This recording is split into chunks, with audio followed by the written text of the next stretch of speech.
Hello dear students, मैं हूं मिथिलेश कुमार और आप सभी लोगों का स्वागत करता हूं आज के इस प्यारे से क्लास में। आज के क्लास में हम लोग फार्मास्यूटिक्स का चैप्टर नंबर 4 यूनिट ऑपरेशन, जैसा कि मैंने बताया ये चैप्टर बहुत ज़्यादा इंपॉर्टेंट है। एग्जाम में इस चैप्टर से आपको तकरीबन 15 से 20 नंबर के क्वेश्चन एग्जाम में देखने को मिलेंगे। तो बिल्कुल भी आप इस चैप्टर नंबर 4 और चैप्टर नंबर 5 को इग्नोर नहीं कर सकते हैं स्यूटिक्स का। तो ये इसका थर्ड लेक्चर होने जा रहा है। थर्ड लेक्चर में हमारा टॉपिक रहेगा साइज सेपरेशन। अगर सिलेबस को देखें, जो पीसीआई का सिलेबस है उसके आधार पर पहले 2 लेक्चर में हम लोगों ने साइज रिडक्शन पढ़ाया, हैमर मिल आप पढ़ चुके हैं, बॉल मिल आप पढ़ चुके हैं। इन सभी के प्रिंसिपल, कंस्ट्रक्शन, वर्किंग ये सब पूछा जाता है, अच्छे से डायग्राम्स वगैरह रिवीजन कर लीजिएगा। अब दूसरा टॉपिक है साइज सेपरेशन। क्या होता है साइज सेपरेशन? उसके बाद आपको इसी में पढ़ना है classification of powder according to IP, यानी पाउडर का क्लासिफिकेशन इंडियन फार्माकोपिया के अकॉर्डिंग, यानी कि पाउडर कितने प्रकार का होता है आईपी के अकॉर्डिंग। जैसे आप पाउडर देखते होंगे, कुछ बहुत महीन पाउडर होता है, कुछ थोड़ा मोटा पाउडर होता है, कुछ थोड़ा सा मीडियम पाउडर होता है। तो उसके आधार पर पाउडर का 5 टाइप होता है, वो पढ़ना है। फिर आपका एक मशीन है साइक्लोन सेपरेटर, जो साइज सेपरेशन के लिए उपयोग होता है, और सीव यानी कि छननी, उसके बारे में पढ़ना है। तो इसीलिए मैंने आगे में लिख दिया है, ये है classification of powder according to IP, first topic. दूसरा टॉपिक है साइक्लोन सेपरेटर, है ना। एंड तीसरा टॉपिक है सीव और स्टैंडर्ड्स ऑफ सीव, यानी कि छननी और उसके क्या कुछ मानक हैं, ठीक है। मेन ये 2 टॉपिक है जो कि आपके एग्जाम में पूछा जाता है, इस पर मैं फोकस करूंगा। Classification of powder according to IP. देखिए, आपको मैं पहले सवाल दिखा देता हूँ। बहुत सारे एमसीक्यूज भी मैंने लाए हैं ताकि आपका प्रैक्टिस अच्छे से हो सके, है ना। एंड आपको मैं थोड़ा सा लॉन्ग क्वेश्चन कहने का मतलब है, जैसे इस तरीके से सवाल आते हैं, डिफाइन साइज सेपरेशन, यानी साइज सेपरेशन क्या है, classify powder according to IP. ये सवाल प्रीवियस ईयर क्वेश्चन में कई बार पूछा गया है, इंपॉर्टेंट है। तो आपको इस तरीके से पढ़ना होगा, साइज सेपरेशन क्या है पाउडर के क्लासिफिकेशन में। जैसे write principle working and use of cyclone separator, ये भी प्रीवियस ईयर क्वेश्चन है। ये दोनों क्वेश्चन आज के लेक्चर से आपका कवर हो जाएगा। एंड कुछ क्वेश्चन है जिसके की आंसर पहले से हाईलाइटेड है, तो मैं इसको अभी अनहाईलाइट कर देता हूं ताकि आपको आगे चल के, है ना, आंसर आप अच्छे से कर पाएँ। चलिए, इसको मैं अच्छे से कवर कर देता हूं। हाँ, मैंने कवर कर दिया। अब हम लोग अपने टॉपिक पर आते हैं, 1 बाय 1 हम लोग साइज सेपरेशन क्या होता है वो देखते हैं, ठीक है। चलिए, बहुत आसान सा टॉपिक है, थोड़ा सा हिम्मत रखिएगा तो सब क्लियर हो जाएगा। देखिए, क्या होता है साइज सेपरेशन, इसका मतलब क्या है, साइज सेपरेशन का मतलब क्या है। देखो, साइज रिडक्शन मतलब क्या था, आपने पढ़ा है। साइज रिडक्शन मतलब कोई भी लार्ज सॉलिड यूनिट मास को स्मॉल पार्टिकल्स में कन्वर्ट करना, छोटे पार्टिकल्स में कन्वर्ट करना, छोटे छोटे मास यूनिट में कन्वर्ट कर देना, वो साइज रिडक्शन था। यानी कि एक बड़ा सा पत्थर है, उस पर हथौड़ा मार दो तो चूर हो जाएगा, साइज रिड्यूस हो गया। अब जरूरी नहीं है कि सारा पार्टिकल एक साइज का हो, है ना, सारा पार्टिकल एक साइज का हो। कुछ हो सके बहुत बड़ा होगा, कुछ बहुत छोटा होगा, कुछ मीडियम साइज होगा, कुछ उससे भी छोटा होगा, है ना। तो इन सभी में से साइज सेपरेट करेंगे, यानी कि सारे छोटे वाले को अलग करेंगे, बड़े वाले को अलग करेंगे, मीडियम वाले को अलग करेंगे। इसी प्रोसेस को साइज सेपरेशन मतलब अलग करना, तो साइज के आधार पर उसको सेपरेट करेंगे, यही होता है साइज सेपरेशन। कह रहा है special technique is used to separate particle of specialised size which is known as the process of size separation, जो कि साइज सेपरेशन के लिए मेनली उपयोग में होता है।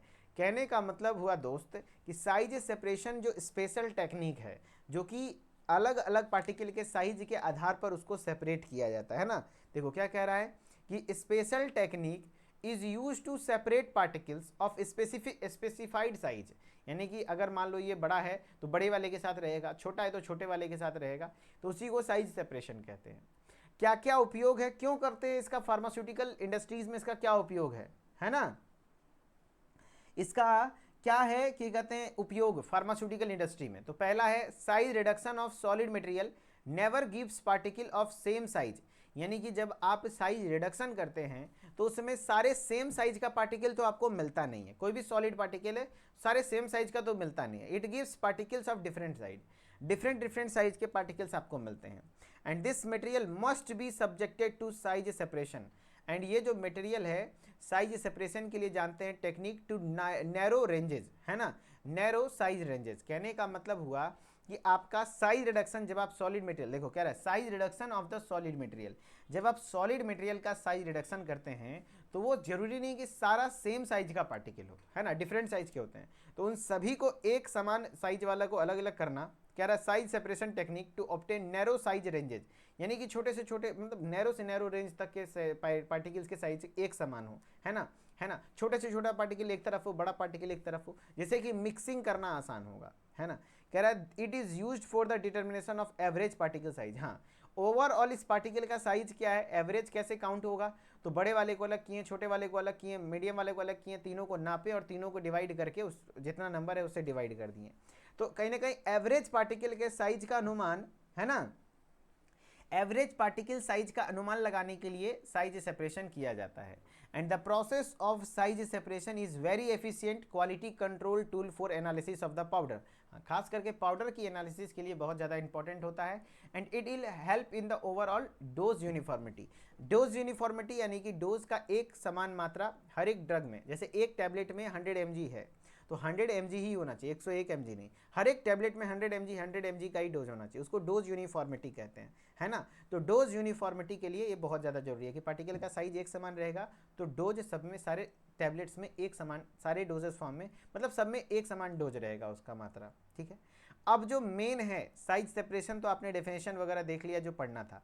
अब है आपका ये classification of powder according to IP, यानी ऑफिशियल स्टैंडर्ड्स ऑफ पाउडर, यानी पाउडर को कितने स्टैंडर्ड में बांटा गया है।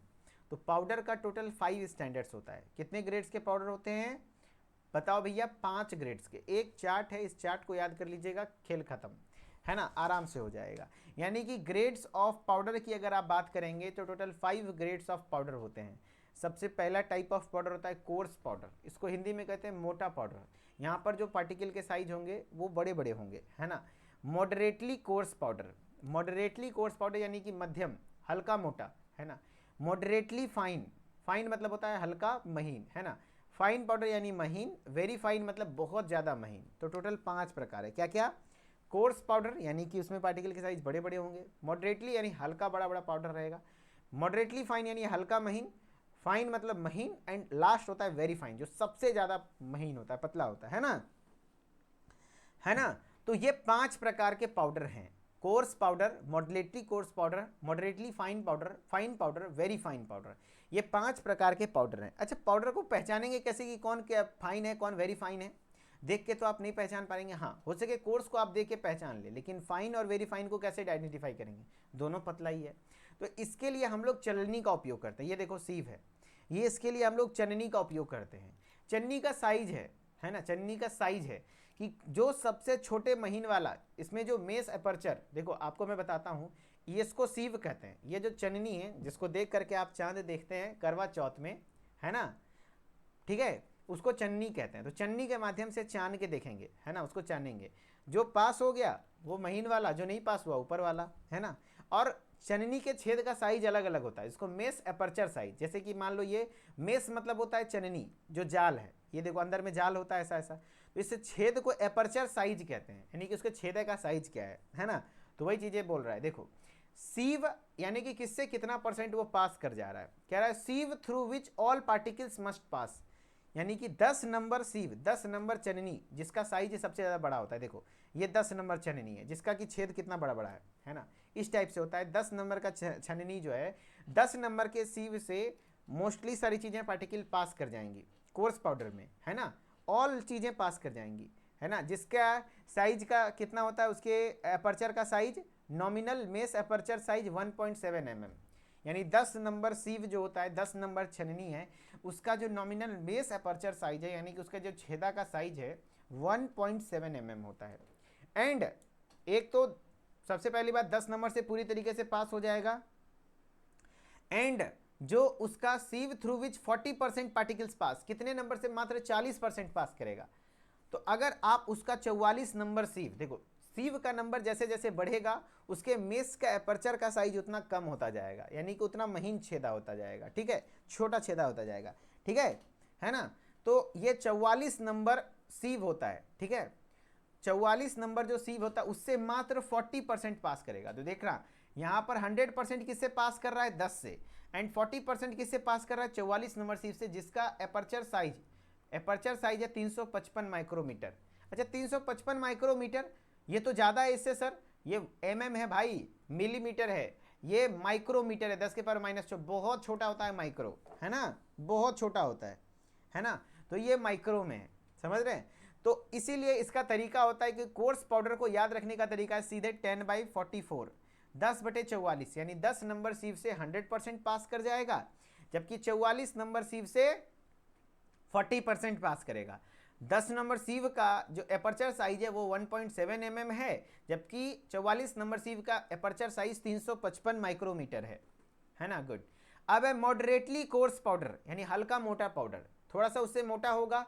तो मैंने बताया ना, सीव का नंबर जैसे जैसे बढ़ाओगे उसका छेद का साइज छोटा होता जाएगा, ठीक है। तो अब 22 नंबर सीव से ये पास कर जाता है 100% एंड 60 नंबर से 40%, इसीलिए इसको कहा जाता है मॉडरेट, इसको 10/40 कहा जाता है, ठीक है। इसके आगे लिख दो, इसको 22/60, सीधा सीधा ऐसे याद रखा जाता है, पूछे जाते हैं सवाल 22/60, क्या 22/60, यानी 22 नंबर सीव से 100% पार्टिकल पास हो जाएगा, जबकि 60 नंबर सीव से मात्र 40% पार्टिकल साइज पास करेगा, है ना, पार्टिकल पास करेगा। एंड 22 नंबर सीव का जो साइज होता है 710 माइक्रोमीटर होता है, एंड 60 नंबर सीव का जो होता है साइज 250 माइक्रोमीटर होता है ना। और आप एपर्चर साइज उतना नहीं भी याद रखेंगे तो काम चल जाएगा, सीव नंबर से भी काम हो जाएगा, आप एग्जाम में सीव नंबर लिख देंगे तो काम हो जाएगा, ठीक है। गुड।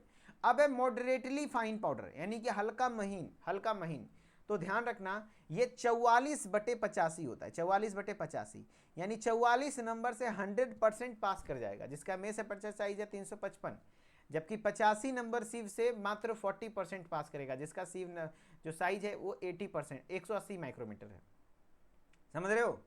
हाँ, गुड। अब बात है फाइन पाउडर, महीन, तो इसका होता है 85 नंबर सीव से ये पूरी तरीके से 100% पास कर जाएगा, और इसका 40% का कोई पैमाना दिया नहीं गया है, ठीक है, 100% से। And very fine powder 120 number से। तो सीधा सीधा नंबर आपको पता होना चाहिए, सीधा सीधा नंबर से सवाल आपको एग्जाम में आपको लिखना होगा। जैसे मैं ब्लैक स्क्रीन देख रहा हूँ, मैंने क्या बोला, पाउडर कितने टाइप का होता है बताओ भैया, पाउडर कितने टाइप का होता है sir, 5 types of powder. Powder कितने टाइप्स के होते हैं, 5 टाइप्स के पाउडर होते हैं, 5 टाइप्स के पाउडर होते हैं, ठीक है। किसके अकॉर्डिंग दोस्त, आईपी के अकॉर्डिंग, इंडियन फार्माकोपिया के अकॉर्डिंग। पांचों टाइप का नाम लिखो दोस्त। तो पहला नंबर हो गया क्या बताओ, पहला नंबर हो गया मोटका पाउडर, यानी course powder, COARSE, course powder, है ना, कोर्स पाउडर। दूसरा नंबर हो गया मॉडरेटली, हल्का, moderately course powder, moderately course powder. देखो मैं लिख लिख के बता रहा हूँ इसीलिए ताकि आपको याद हो जाए। तीसरा नंबर हो जाएगा क्या बताओ, तीसरा नंबर क्या हो जाएगा, है ना, तीसरा नंबर हो जाएगा मॉडरेटली कोर्स के बाद मॉडरेटली फाइन, मॉडरेटली, है ना, मॉडरेटली क्या कहते हैं, moderately fine powder, fine powder, है ना, वेरी गुड। एंड आपका चौथा नंबर क्या हो जाएगा, fine powder, fine powder, fine powder. And जो पांचवा नंबर हो जाएगा वेरी फाइन, हल्का एकदम महीन, वेरी फाइन पाउडर। और सबका एपर्चर साइज बताओ कितने से कितने पास करेगा, क्या कुछ होगा।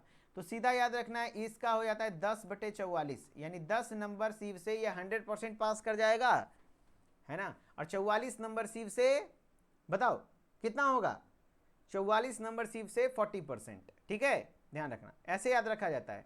एंड 10 नंबर सीव का जो मेस अपर्चर साइज है कम से कम इसका याद रख लो 1.7 mm है, और 44 नंबर का 355 माइक्रोमीटर है, ठीक।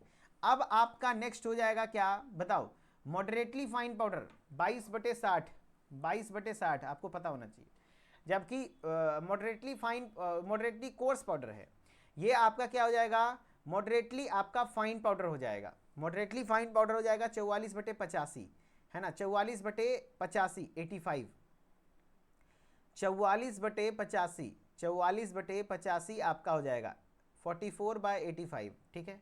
फाइन पाउडर आपका क्या हो जाएगा बताओ भैया, तो 85 नंबर सीव से 100% पास कर जाएगा। एंड वेरी फाइन से 125 था ना, 125 साइज का नाम था, है ना, समझ रहे हो। तो ये आपको अगर याद हो गया, 120 था कि 125 था, शायद 120 था ना, ये आपको याद रख लेना है 110%, तभी आपका काम बनेगा, ठीक है। चलो अब आप देखो थियोरिटिकली कैसे लिखोगे। हाँ 120 था, मैंने 125 बोल दिया, सॉरी, 125 उसका एपर्चर का साइज है, सॉरी। चलो तो अब हम लोग पाउडर के क्लासिफिकेशन को देखते हैं, कैसे थ्योरी लिखेंगे अगर एग्जाम में आ जाए। The Indian pharmacopoeia laid down the standards for powder for pharmaceutical purposes, यानी इंडियन फार्माकोपिया ने फार्मास्यूटिकल पर्पस के आधार पर पाउडर को अलग अलग टाइप्स में बांटा गया। The Indian pharmacopoeia specifies 5 grades of powder which are as under, यानी कि इंडियन फार्माकोपिया के अकॉर्डिंग पाउडर के 5 टाइप हैं। कितने टाइप्स हैं? 5 ग्रेड्स ऑफ पाउडर है। पहला नंबर हो गया कोर्स पाउडर, दूसरा हो गया मॉडरेटली कोर्स पाउडर, है ना, तीसरा हो गया मॉडरेटली फाइन पाउडर, चौथा हो गया फाइन पाउडर, पांचवा हो गया वेरी फाइन पाउडर। यानी कि आपका कोर्स पाउडर पहला होता है। पहला क्या हो जाएगा? Course powder. पहला क्या हो जाएगा? कोर्स पाउडर, है ना। क्या होता है? Course powder. फिर होता है मॉडरेटली कोर्स पाउडर, फिर होता है moderately fine powder, fine powder, very fine powder. तो आपको समझना होगा क्या होता है कोर्स पाउडर।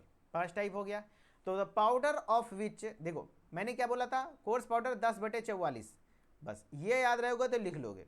वही चीजें लिखता है, powder of which all the particle pass through a sieve with nominal mesh aperture, mesh मतलब जाल, उसका अपर्चर मतलब छेदा, 1.7 mm रहता है साइज, 10 नंबर सीव से 100% पार्टिकल पास हो जाएगा। जबकि not more than 40%, not more than 40% through a sieve with nominal mesh aperture of 355 micrometer, यानी 44 नंबर सीव के साथ पास करेगा।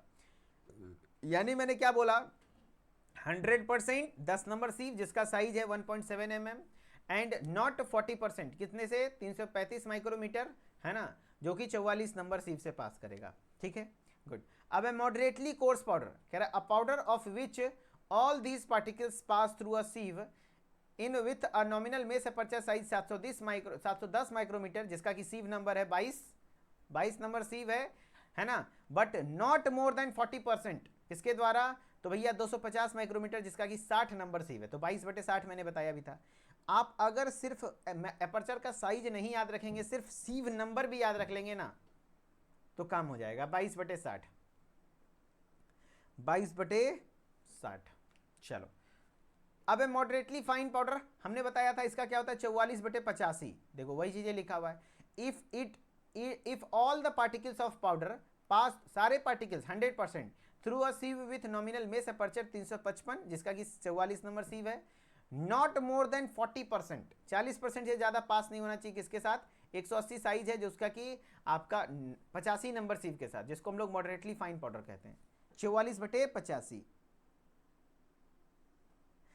नहीं, आपको लिखना होगा इस तरीके से कि all the particles of powder pass through a sieve with nominal mesh aperture size 44 but not more than 40%, ऐसे लिखना होगा। ऐसे खाली लिख देंगे 44/85 तो मजा नहीं आएगा, फिर नंबर नहीं मिलेंगे। हाँ, मैं याद रखने का मेन तरीका बताया ये, है ना। फाइन पाउडर तो आप पता है 85 नंबर सीव से होता है। In case of all particle pass through a sieve with nominal mesh aperture size 180 micrometer, जिसमें कि 85 नंबर सीव से अगर 100% पार्टिकल पास कर जाता है तो वो फाइन पाउडर होता है। It is called fine powders. जबकि वेरी फाइन पाउडर में अगर बात करेंगे तो if all the particles of powder, जितने भी पार्टिकल्स के पाउडर होते हैं, पास थ्रू अ सीव, है ना, with nominal mesh aperture of 125 micrometer, sieve number 120, है ना, 120 नंबर सीव से अगर जो पास कर जाता है तो उसको हम लोग वेरी फाइन पाउडर कहते हैं, उसको हम लोग वेरी फाइन पाउडर कहते हैं, है ना, उसको हम लोग क्या कह देंगे? वेरी फाइन पाउडर कह देंगे 120 नंबर सीव से। चलो, अब आपसे सवाल है, अब आप कुछ क्वेश्चन करके देखिए, अब आप कुछ क्वेश्चन करके देखिए, फिर आगे मैं पढ़ाऊंगा। पहले तो सवाल करके देखिए, सवाल करके देखिए अच्छे से, इसका जवाब दीजिए। ये देखिए क्या लिखा है, इस तरीके के सवाल एग्जाम में आ सकते हैं। A powder all the particle of which pass through sieve number 44 not more than 40% pass through sieve number 85, यानी 44/85 किसका होगा बताओ? 44/85 किसका होगा? कोर्स पाउडर कितना था? 10/44 था, तो ये तो होगा नहीं, चलो ये नहीं होगा। मॉडरेटली कोर्स पाउडर 22/60 था, ये तो होगा नहीं। मॉडरेटली फाइन पाउडर, हाँ 44/85 तो यही था ना, यस। आंसर हो जाएगा क्या? मॉडरेटली फाइन पाउडर, आंसर हो जाएगा C, fine powder 85 number sieve से। नेक्स्ट है what classification is given to a powder where all particle pass through a 180 micron sieve, 180 micron size के आधार पे दिया है। 180 माइक्रोन साइज किसका होता है, तो 85 नंबर सीव का होता है। देखो 180 माइक्रोन किसका साइज था, 180 माइक्रोन किसका था, 85 नंबर का था। देखो तो यानी 85 नंबर सीव, देखो 85 नंबर सीव यहाँ पे माइक्रोन साइज के आधार पर दिया है। 85/85 नंबर सीव से 100% पास हो जा रहा है, and not more than 40% pass through 125 micron, यानी कि आपका 125 माइक्रोन से पास ज़्यादा 40% नहीं होना चाहिए, यानी ये 120 नंबर सीव है।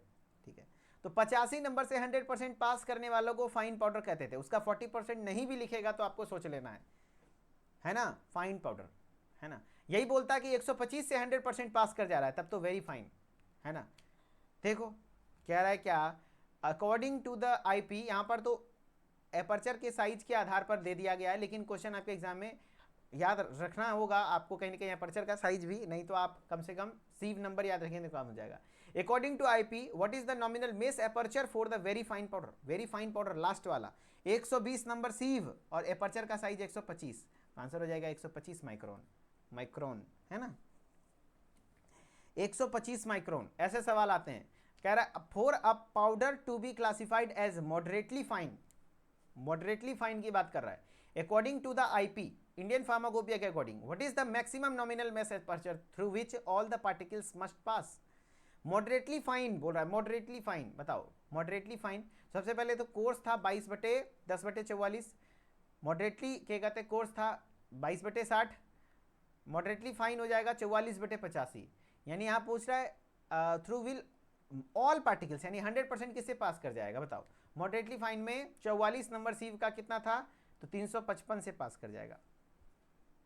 देखो मॉडरेटली फाइन में क्या था, मॉडरेटली फाइन देखो, मॉडरेटली फाइन यहाँ हो जाएगा, मॉडरेटली फाइन, ये मॉडरेटली फाइन हो गया 44 नंबर सीव, है ना, कितना ऑल पर सिर्फ 100% वाला पूछा है, 355 नंबर माइक्रो, है ना, 355 नंबर हो जाएगा। ठीक है, तो ऐसे सवाल एग्जाम में बनेंगे, ऐसे सवाल एग्जाम में बनेंगे। तो आप एक टॉपिक अब पढ़ लिए हैं, यानी कि आपने क्लासिफिकेशन ऑफ पाउडर को क्लियर कर लिया। अब दूसरा टॉपिक आ जाइए साइक्लोन सेपरेटर, इससे भी सवाल आते हैं। एक बार कमेंट में दिल बना दीजिएगा अगर जो समझ में आया होगा, अगर जो समझ में आया होगा तो एक बार कमेंट में प्यार से दिल बना दीजिएगा, ठीक है। अब हम लोग साइक्लोन सेपरेटर पर आते हैं। ये टॉपिक आप ना भी पढ़ें तो चलेगा, सीव क्या है, कुछ नहीं, नॉर्मल सा चलनी होता है, उसके बारे में पढ़ेंगे। पहले साइक्लोन सेपरेटर पढ़िए, इसके भी वर्किंग प्रिंसिपल मेथड वगैरह पूछते हैं। क्या होता है साइक्लोन सेपरेटर, क्या होता है साइक्लोन सेपरेटर, तो साइक्लोन सेपरेटर नाम ही है साइक्लोन। साइक्लोन जानते हैं क्या होता है, समुद्री तूफान, यानी ऐसी मशीन जहां पर एक तरीके से कहीं ना कहीं समुद्री तूफान जैसा कुछ उठता है ना। ये बहुत बड़ी एक सिलिंड्रिकल कोनिकल बॉडी होती है, सिलिंड्रिकल नहीं कोनिकल, इस टाइप का बॉडी होता है, ठीक है। एंड इधर से आपका एक इनलेट लगा होता है, ध्यान से समझिएगा, इधर से इनलेट लगा होता है, और खास करके ये गैसियस सस्पेंशन यानी कि मान लो हवा में कोई डस्ट पार्टिकल मिला हुआ है और हवा को क्लीन करना है, हवा को क्लीन करना है, तो उस कंडीशन के लिए इसका उपयोग होता है ना। हवा से डस्ट पार्टिकल को बाहर करना है ना, तो उसके लिए क्या करना होता है, तो आपको यहाँ पर अंदर में डर्टी एयर, जो गंदा एयर है जिसमें सॉलिड पार्टिकल्स वगैरह मिले हुए हैं, उसको सेपरेट करना है। तो उसके लिए इसमें यहाँ पर मशीन के द्वारा डालते हैं, और इसके अंदर ना वो बहुत तेजी से घूमता है, बहुत तेजी से घूमता है। जैसे समुद्र में तूफान आता है ना, ऐसे ऐसे ऐसे ऐसे, देखो यहाँ पे दिख रहा है ना, ऐसे घूम रहा है, एरो दिखा रहा है, घूम रहा है ऐसे ऐसे ऐसे ऐसे ऐसे ऐसे, देखो घूम रहा है ना, घूम रहा है ना, ऐसे ऐसे, है ना, ऐसे ऐसे घूमता है, ऐसे ऐसे घूमता है। मनोज कुमार जी फिर से एक बार कर देंगे, टेंशन ना लीजिए। ये देखिए पहले, ये घूमता है, ये ऐसे ऐसे घूमता है ना, घूमता है। इससे क्या होगा पता है, घूमने से क्या होगा, जो उसमें डर्टी एयर है, डर्टी एयर है, गंदी हवा है, गंदी हवा में जो सॉलिड पार्टिकल होगा वो जब घूमेगा तो बाहर दीवार की ओर टकराएगा, है ना। उसमें जो सॉलिड पार्टिकल है देख रहे होंगे दीवार तरफ टकरा रहा है, और टकराने की वजह से उसका वेलोसिटी यानी उसका जो स्पीड है वो कहीं ना कहीं कम होगा, और कम होने की वजह से वो नीचे की ओर गिरेगा। नीचे एक छेदा होता है ना, हाँ, इस छेदा से नीचे गिर जाएगा, एंड जो हवा होगा, हवा वो हल्का होता है, तो हवा ऊपर की ओर, साफ हवा यहां से निकल जाएगा, तो हमें क्लीन एयर मिल गया, समझ रहे हैं। तो सिंपल सा यही होता है मेथड, है ना। तो देखो क्या कह रहा है, they are machines that separate particulate matter from air air में कोई मैटर बना हुआ फंसा हुआ है, एयर में कुछ मैटर मिला हुआ है, तो उससे गैस कहीं ना कहीं वाटर स्ट्रीम, वाटर से नहीं, वाटर स्ट्रीम, वाटर का भाप, हो सके भाप में ऐसा मिला हो, तो उस कंडीशन में प्रिंसिपल, किस प्रिंसिपल पर काम करता है, तो ये सेंट्रीफ्यूगल फोर्स, देख रहे हो बाहर की ओर लग रहा है ना फोर्स, देखो घूम रहा है तो वो बाहर की ओर फोर्स लग रहा है, तभी तो पत्थर में टकरा रहा है, वो बाहर की ओर घूम रहा है ना, ऐसे ऐसे ऐसे ऐसे घूम रहा है, और ये सिलेंडर है, तो वो जो डर्टी पार्टिकल्स हैं, सॉलिड पार्टिकल्स हैं, वो सेंट्रीफ्यूगल फोर्स की वजह से ही तो दीवार में टकरा रहे हैं, है ना। तो यहां पर आपका प्रिंसिपल ऑफ सेंट्रीफ्यूगल फोर्स होता है।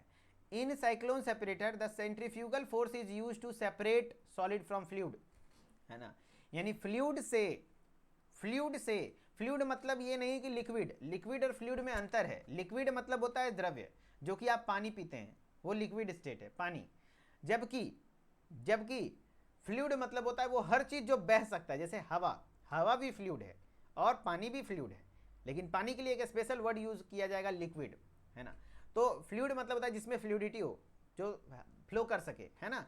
तो इन साइक्लोन सेपरेटर, जो हम लोग यहाँ पर सेंट्रीफ्यूगल फोर्स का उपयोग करते हैं सेपरेट करने के लिए फ्लूइड्स से, यानी कि जो गैसियस एयर्स वगैरह से जो सॉलिड पार्टिकल्स हैं उसको सेपरेट करने के लिए। गुड।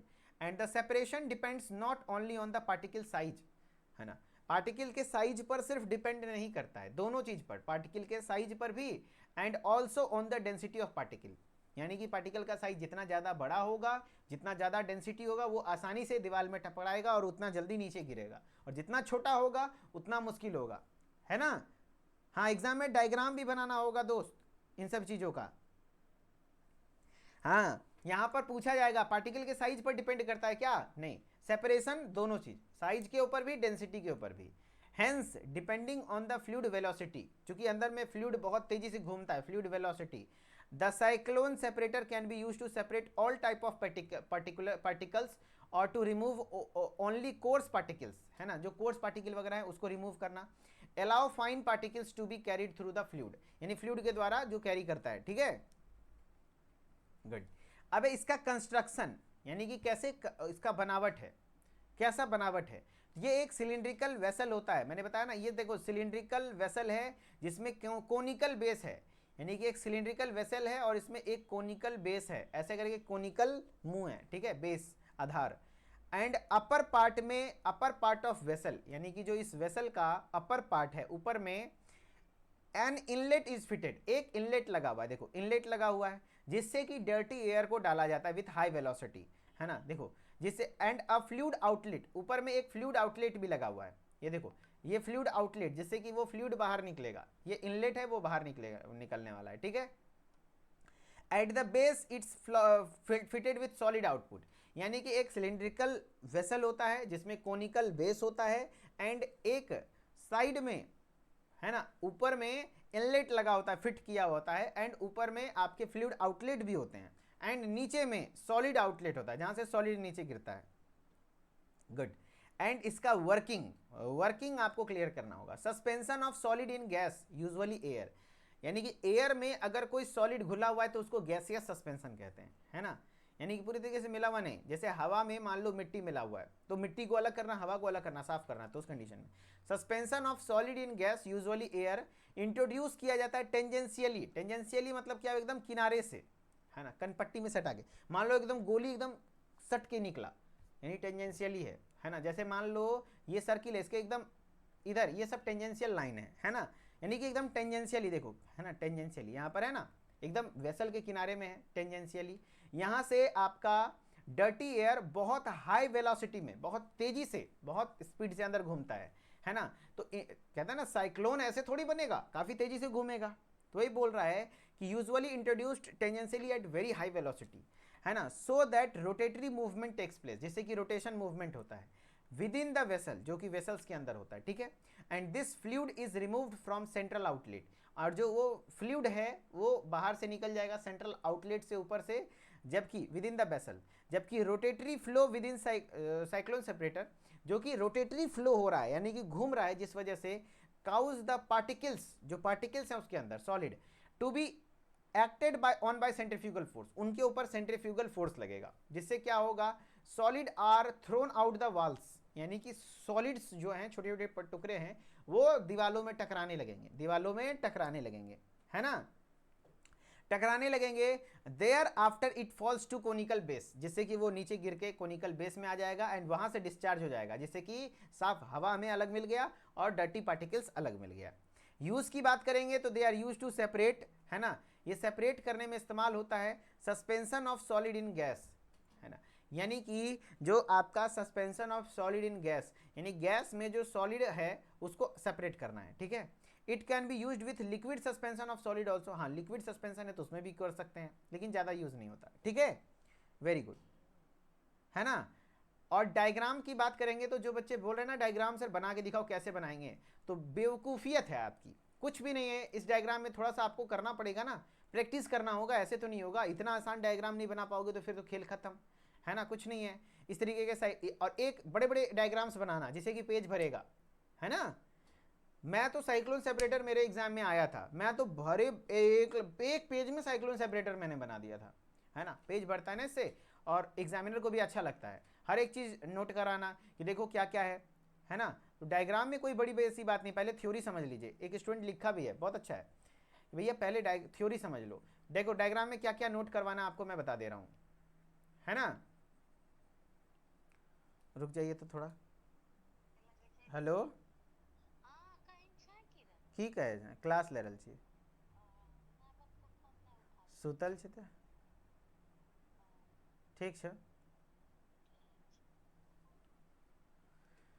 चलिए, हम थोड़ा मम्मी का कॉल आ रहा था बार बार तो मैंने उठा लिया, हाँ चलिए। तो यहाँ पर क्या होता है, देखो कुछ नहीं करना, एक सिलेंड्रिकल बॉडी बनानी है, हाँ एक कोनिकल बेस बनाना है, वेरी गुड, देखो लिख दिया कोनिकल सेक्शन, साइक्लोन बॉडी जिसको हम लोग कहते हैं, एंड यहाँ पर टेंजेंशियली एक इनलेट बनाना है जिससे कि डर्टी एयर आप दिखा दीजिए कि हाँ अंदर जा रहा है, एंड ये गैसियस आउटलेट है, देखिए गैसियस आउटलेट ट्यूब जहाँ से क्लीन एयर बाहर निकलेगा, एंड अदर में इस तरीके से साइक्लोन टाइप का आप बना दीजिए, ठीक है। एंड छोटे छोटे पार्टिकल्स को आप दीवार में टकराते हुए दिखा दीजिए, देखिए दिख रहा है ना, एंड नीचे तो डर्टी एयर गिर रहे हैं, ये देखो डर्टी एयर गिर रहा है और ऊपर क्लीन एयर बाहर आ रहा है, यही तो है ना, यही तो है आपका साइक्लोन सेपरेटर, है ना, वेरी गुड। चलो तो साइक्लोन सेपरेटर आपने पढ़ लिया, एडवांटेज क्या है, it requires small space for installation, हाँ इसको इंस्टॉल करने के लिए बहुत ज़्यादा स्पेस नहीं चाहिए, छोटा स्पेस चाहिए तो अच्छा है, और इसका मेंटेनेंस कॉस्ट बहुत कम होता है, and operate even high temperature, काफ़ी ज़्यादा टेम्परेचर पे भी हो सकता है ना। और डिसएडवांटेज कई बार हो जाता है कि खराब होने पर इसका ऑपरेशनल कॉस्ट बहुत महंगा आता है, इलेक्ट्रिसिटी चार्जेस बहुत ज़्यादा आ जाते हैं, and it can not be use for sticky materials, जो चिपकाऊ पार्टिकल्स है वो तो दीवार में चिपक जाएंगे, तो स्टिकी मटेरियल्स के लिए उतना अच्छा नहीं होता है, ठीक है। अब सवाल करके दिखाइए, है ना, हो जाएगा ना, गुड। अब सवाल करके दिखाइए, सवाल है in cyclone separator the separation will depend upon, separation किस पर डिपेंड करता है, डेंसिटी, शेप, नो, शेप नहीं, size and density, shape surface area no, size and density, particles के साइज और डेंसिटी के ऊपर डिपेंड करता है ना, पार्टिकल का साइज और डेंसिटी, जितना बड़ा साइज और डेंसिटी जितना ज़्यादा उतना नीचे आएगा, ठीक है, वेरी गुड। एंड एक फिर सवाल और है, जो सवाल आप करके दिखाइए, है ना, प्रिंसिपल पे सवाल नहीं लिया गया, लेकिन नहीं तो प्रिंसिपल पे सवाल आएगा कि कौन ऑब्जेक्टिव में, तो लिख देना प्रिंसिपल ऑफ सेंट्रीफ्यूगल फोर्स, किस पर काम करता है, सेंट्रीफ्यूगल फोर्स के प्रिंसिपल पर, ठीक है। अब बचा एक सीव टॉपिक, ये दो टॉपिक आपने क्लियर कर लिया जो कि इंपॉर्टेंट था। अब थोड़ा सा छननी के बारे में पढ़ लीजिए, सीव्स क्या होते हैं, सीव क्या होते हैं, सीव, ये देखो सीव्स यानी छननी, ये देखो छन्नी, कह रहा they are constructed from wire cloth with square meshes, है ना, ये छोटे छोटे मेसेज, मेस मतलब होता है जाली, है ना, उसमें जो छेद है ना, स्क्वायर मेस होता है, यानी कि जो बीच में जो आपके देखिएगा छेद जो होता है स्क्वायरिकल स्क्वायर शेप का होता है, वो वोबेन मतलब सिया होता है, from wires of brass, bronze, stainless steel, या तो वो वायर जो होता है, इसमें जो ये वायर दिख रहा है ये या तो ब्रास का हो सकता है, या तो ब्रॉन्ज का, या स्टेनलेस स्टील का, या एनी कोई भी सुटेबल मटेरियल का, and these wire should be from uniform circular cross section, हाँ यूनिफॉर्मली होता है, पूरा बराबर होता है, and should not B coated और प्लेटेड, किसी प्रकार की कोटिंग और प्लेटिंग नहीं होती है ना। There should not be any reaction between material of sieve and substance, हाँ उसके मतलब इसमें खास बात है कि कोई भी आप मान लीजिए पाउडर को छानने के लिए यूज़ किए और वो पाउडर मटेरियल इससे रिएक्शन कर जाए तो ऐसा नहीं होना चाहिए, ऐसा मटेरियल होना चाहिए, ठीक है। चलो तो बस सीविंग मेथड वगैरह तो आप नहीं भी पढ़ोगे तो काम चलेगा, कुछ भी नहीं है भैया। सीविंग मेथड में क्या डालो उसमें और हिलाओ, छननी छन जाएगी। तो सीव से उतना सवाल नहीं आता, जो सवाल आता है मैंने पढ़ा दिया। अब नेक्स्ट लेक्चर में हम लोग पढ़ेंगे क्या, मिक्सिंग। नेक्स्ट लेक्चर में हम लोग पढ़ेंगे मिक्सिंग, जिसमें double clone blender, turbine mixer, है ना। 4 इंस्ट्रूमेंट पढ़ना है, चारों इंपॉर्टेंट है। हर एक इंस्ट्रूमेंट पढ़ के जाइए, कोई 2 गो एग्जाम में आ जाएगा, ठीक है। बाकी थैंक यू सो मच। कैसा लगा क्लास? अगर अच्छा लगा हो तो कमेंट में ज़रूर बताइएगा। एंड तहे दिल से धन्यवाद, शुक्रिया, है ना। और जो लोग हमारे इंस्टाग्राम से जुड़ना चाहते हैं, मिथिलेश सर ऑफिशियल मेरा इंस्टाग्राम आईडी है, वहाँ पर भी आ जाइए, वहाँ पर भी मैं आपको अपडेटेड रखने का कोशिश करता हूँ। Okay, thank you so much.